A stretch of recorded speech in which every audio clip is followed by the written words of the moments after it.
if you win both, they've never had a loser. Let me put it that way. When you win Iowa and you win New Hampshire, they've never had a loss. There's never been. So we're not going to be the first, I can tell you. This race is far from over. There are dozens of states left to go.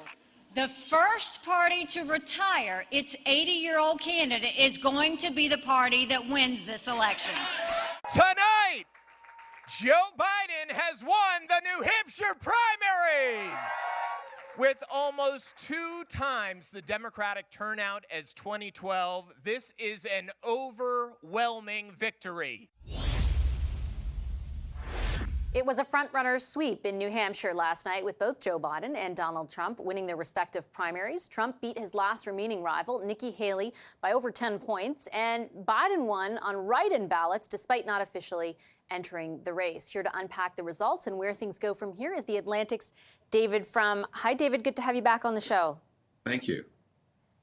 I've been reading some reporting in the lead up just in the past few minutes that there are a number of Republicans outside of Trump himself or his more immediate surrogates who are now kind of putting the pressure on Nikki Haley to step aside from this race. Is that largely anticipated from where you sit?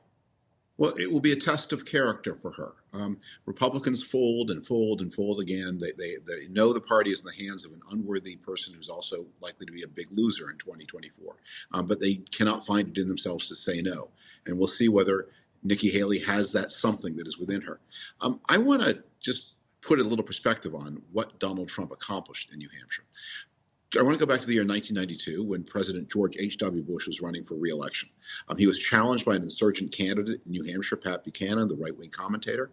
And George H.W. Bush won 58% of the vote, and Pat Buchanan won 40% of the vote. A win for H.W. Bush by 18 points, but everybody agreed this was a worrying show of weakness, that the incumbent winning only by 58 points.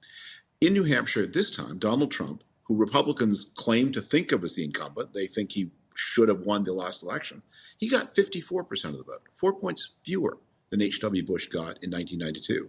Nikki Haley got 47% of the vote, 7 points more than Pat Buchanan got in 1992. So if 1992 was a worrying show of weakness on the part of an incumbent president, what is 4 points worse in 2024 for Donald Trump, especially when you see that the reason he ran so weakly was that he was losing the college-educated voters, the independent voters, the people that Republicans need to overcome their losses in past elections. Do you think that provides reassurances to Democrats, for example, about what happens if he is the nominee? When he is, I guess I could say. It is overwhelmingly likely that he will be. Let's be realistic about this. But Look, in 2016, the pro-Trump coalition lost the anti-Trump coalition by 3 million votes. In 2020, the pro-Trump coalition lost the anti-Trump coalition by 7 million votes. I don't know whether it will be 3 million this time or 7 million or somewhere in between, but it's important always to remember the anti-Trump coalition is bigger. Now, the pro-Trump coalition has the advantage of more favorable geography. The Electoral College favors them. And with 3 million votes, maybe you can wipe away your deficit. If it's more than 3 million votes, maybe geography can't help you. Do you think that anti-Trump coalition is motivated? And I ask against the backdrop, actually, of a piece I read from one of your colleagues, McKay Coppins, about the degree to which, because he is not the official nominee and the coverage of Donald Trump has changed so much, people are able to tune him out and have been able, well, he said some particularly inflammatory things, especially in recent months, to do so. When that changes, do you think it will be motivating, or do you worry about motivation? I don't worry about it because, look, normally re-election elections are referendums on the incumbent. Do you like or not like the job that Barack Obama is doing? Do you like or not like the job that George W. Bush is doing? And so on, back through time.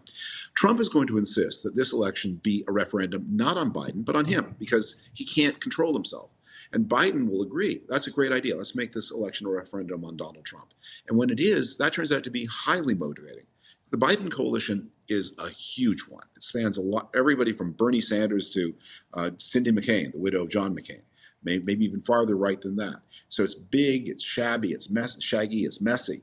But the one thing they all agree on is that Donald Trump is dangerous. And the more Donald Trump insists, let's talk about Trump, the more that coalition, that big amorphous Biden coalition, will coalesce to say the one thing we all agree on is no Trump.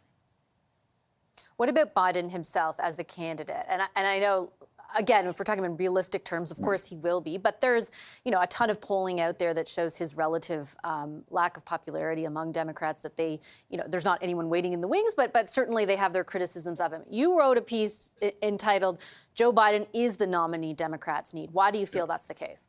Well, there has been a lot of money spent. I mean, really tens of millions of dollars so far on the hypothesis that there is a lot of disaffection in the Democratic Party. Bobby Kennedy Jr. entered the Democratic race in March of 23 and then exited in October, thinking he would pick up on Democratic disaffection. Dean Phillips, the congressman from Minnesota, who got about 20% of the vote, he bet on that. And Biden actually opened the door because Biden made a promise that he would let South Carolina go first in replacing New Hampshire, and that he would not even be on the ballot in New Hampshire. So that looked like a way to steal the base. Run uncontested, how can you lose? So it would be a one-dog show. How can you come second? Well, Dean Phillips came second in a one-dog show because 80% of Democrats who showed up, and about 100,000 people did show up, wrote in Joe Biden's name. Okay, I'm going to leave it on that note, Mr. Frum. Thank you.